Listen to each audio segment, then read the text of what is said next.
কেন্দ্রাবাদ পূর্বপাড়া। পূর্বপাড়া। আপনার বাবার নাম? শামসুল হক। শামসুল হক।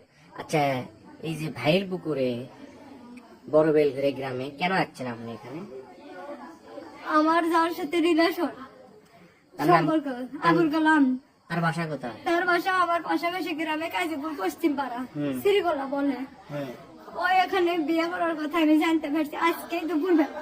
মানে ওই ছেলে এখানে বড় বেলঘরে বিয়ে করছে? বিয়ে করছে, হ্যাঁ। আচ্ছা, কোন মেয়ে বিয়ে করছে তার নাম কি জানেন? নাম জানি না, শুধু এখানে এসে শুনলাম যে তারা 3 বোন, উনি দ্বিতীয় না তৃতীয় এখনো সেটাও জানি না।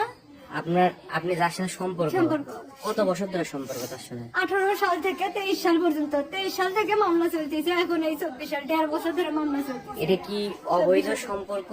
হ্যাঁ, গভীর সম্পর্ক হয়েছে, শারীরিক সম্পর্ক সব হয়েছে? সম্পর্কই হয়ে গেছে।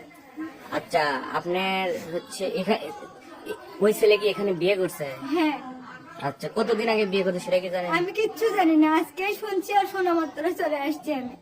আপনি কোন সময় আসছেন এখানে? আমি এখানে মাগরিবের সময় আসছি। মাগরিবের টাইমে? হ্যাঁ, আর আমি 3টার সময় শুনছি ওখান থেকে বের হতে হতে আমার আসার আওয়াজ দিচ্ছে ম্যাটেরিয়ালি থেকে। এই রাস্তাটুকু আসতে যতটুকু সময় লাগছে এখানে এসে মাগরিবের আজান দিচ্ছে। আচ্ছা, এখানে আসার পর কি হলো?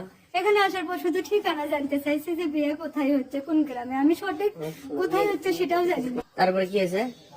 তারপরে এখানে আসার পরে দেখতেছি একটা গাড়ি গেল, কিন্তু সেটা ছেলের গাড়ি না আত্মীয় স্বজনের গাড়ি তাও জানি না। কিন্তু আমি এখানে এসেছি একটা রাস্তা, আমি কোন দিকে যাব? এখানে জানানোর পরে ওনারা মেয়ের বাড়ির লোক আসতে বললো, তারপরে এই যে এখন আমি এখানে আসি। আচ্ছা, ছেলেটার কি আজকে বিয়ে হবে এটা কি আপনি জানেন? আমি শুধু জানছি বিয়ে করতে আসছি, আমি ধরার জন্য এখানে আসছি কাগজপাতি নিয়ে। কাগজপত্র? আপনি কি কোর্টে মামলা হ্যাঁ, করছেন? কোর্টে মামলা করছি। আপনি কি বিবাহিত না অবিবাহিত? বিবাহিত। আর যে বিয়ে করলে আজকে যার সাথে আমার সম্পর্ক, সেই আমার বিয়ের সঙ্গে ছাড়তে বলছে যে আমার বিয়ে করবে, আমাকে আশ্বাস দিচ্ছে। আচ্ছা, যে ছেলে আপনি মানে যার সাথে আপনার বিয়ে হয়েছে, আপনার স্বামীর বাসা কোথায়? ওই গ্রামেই ছিল।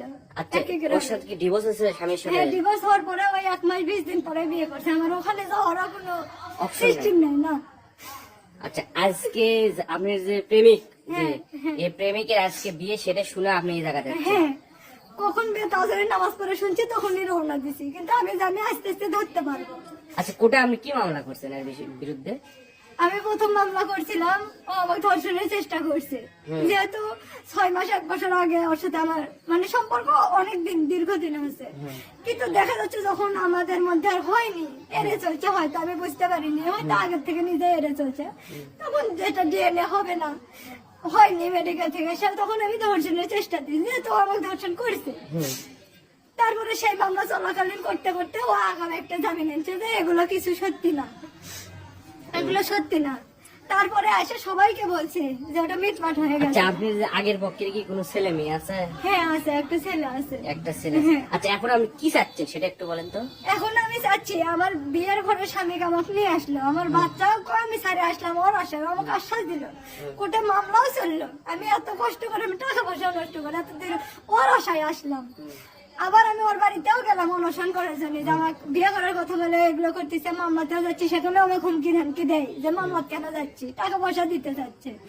তারপর আর বাড়ির যাওয়ার পর আর বাড়ির থেকে মারধর করে আবার রেখে আসছে আমার বাড়ি। তখন আমি শিবগুলখানে আর একটা যেটি করি, মামলা করি। হাসপাতাল ভর্তি হয়ে 4 দিন থাকছি, প্রচুর মারছে। এখন বর্তমান চাচ্ছেন কি?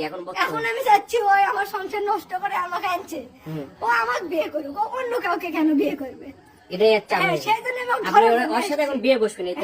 আচ্ছা, ঠিক আছে। আমার আর কোনো কিছু চাওয়ার নাই, টাকা পয়সা অনেকবার অফার করছে আমার।